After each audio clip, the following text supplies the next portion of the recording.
So it's May 2003. The war in Iraq is finally over. The US and their allies have won. The US soldiers are parading down the street. They don't go all left, right, because they're Americans, right? And they have to be cool about everything that they do. So there's this picture that gets published on the New York Times. This big picture, headline news. I mean, they won the war in Iraq, right?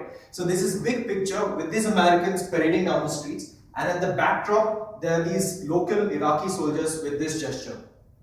Now, the whole world is celebrating this victory of democracy over dictatorship. But later, as rightly pointed out by few scholars, in the Arabian culture, this is a very offensive gesture. In Arabia, in all those Arab countries, this actually means up yours. And I hope I don't have to tell you where I'm talking about.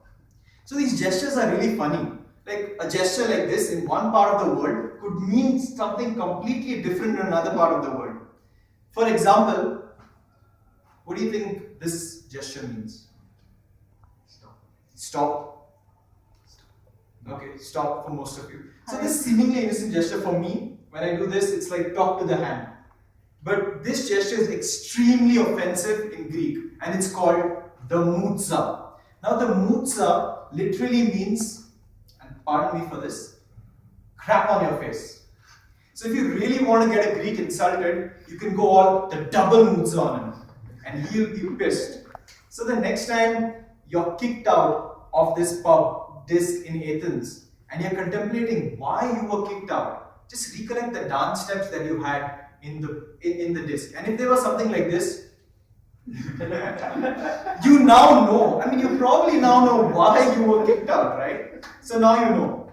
So maybe instead of that, you probably have all seen this, the rock symbol. It's called the corna, this particular hand gesture. Now, its origins date back to Italy, where people used to use it to ward off evil spirits. And then it just caught on. Some guy saw his grandmother doing it and he used it in his concerts, and it just caught on. But consider this scenario. You start dating a girl and she happens to know sign language. Now this, my friends, could mean goat in sign language. I mean, you can kind of say goat, right? Goat. Or it can mean I love you. And no matter how she interprets that, you are in big, big trouble. The next one that I want to talk about is this little gesture. What do you guys think of this gesture? What is this? Okay? Good. Some women go like this and say, I don't know, perfect or something like that. In Europe, this actually equates to zero, or more so nothingness. And it's extremely derogatory. You're equating someone to you're nothing. In Brazil, my friends, this is an unmentionable orifice. And I'm thinking of something in the red. So the next time your friendly Brazilian colleague Pedro comes up to you and tells you, hey Dubinsky, your code is, just know that dude is messing with you. So, I mean, I've had enough, man. The Arabs don't like me. The Greeks are literally have beaten the crap out of me. No pun intended. And the Brazilians are secretly making fun of me. So I decided I want to go to Kenya. So I went to Kenya on this life-changing mission. I want to change the world and change myself in the long process. So I reached there, and I reached this Kenyan village, and I'm greeted by the entire village, led by this old elderly woman who's coming to greet me. So while I stand there, raising my hand to shake her hand, because I don't know how you're supposed to greet a person, and that's the only way I know, she comes up to me and spits right on my forehead. What the hell? The audience, the whole village is laughing, and apparently few people are enjoying it here too. I mean, what's happened? Like, was there a mosquito on my head? No. Like, in Kenya, there's this custom, there's this particular tribe that believes you can transfer one person's soul to another by spitting on the other person's forehead. It's a beautiful thing, but you can see how that would get misinterpreted. Now, in this same village in Kenya, there is this beautiful woman who works for this NGO over there.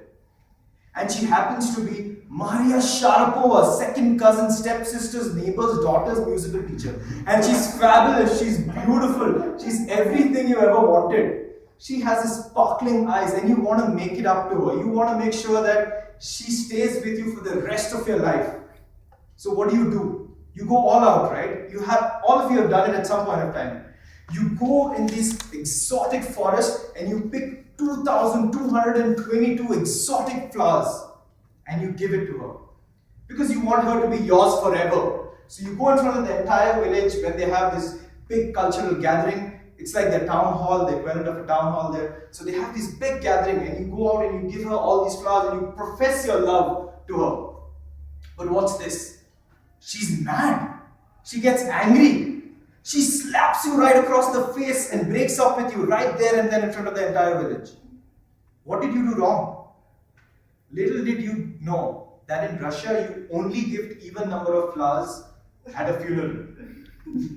So there you are, standing, embarrassed, humiliated, feeling pathetic in front of this big audience and people over here who are noting down your R's and counting the grammatical mistakes you have. You don't know what to do, but instinctively there's this one gesture that comes to you and it's perhaps the most strongest, the most impactful, the most misunderstood gesture there is out there.